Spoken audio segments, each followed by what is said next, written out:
Hi, I'm Dan Martin. And I'm Liberty Harper, and we're here just discussing a few of our strategies that we'll be expanding more upon during our live interactive broadcast on January 17th.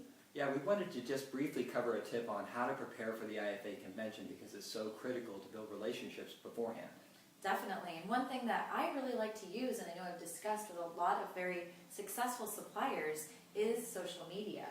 So the use of Facebook and Twitter and LinkedIn and utilizing those properly and with strategy to make sure that you're in contact with other suppliers and franchisors prior to getting to that convention.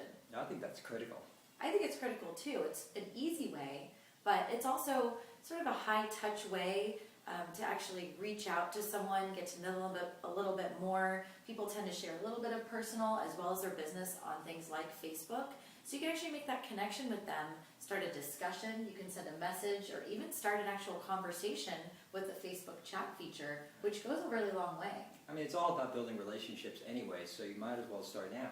Yeah, and social media is all about building relationships. You could use LinkedIn to connect with someone and actually see your connections you might have in common. Maybe if you find a common connection, you can reach out to that person for a proper introduction. That's a really great way to establish some relationships. Are we going to talk about hashtags? We are. Perfect. We are. We're I talking remember about the 60s. hashtags in Twitter. So Okay. hashtags are used for different categories and topics and another conversation starter. So we'll go over all of that during that broadcast on January 17th. You can go to www.ifxsuppliersummit.com. Looking forward to seeing you, and stay tuned for more tips.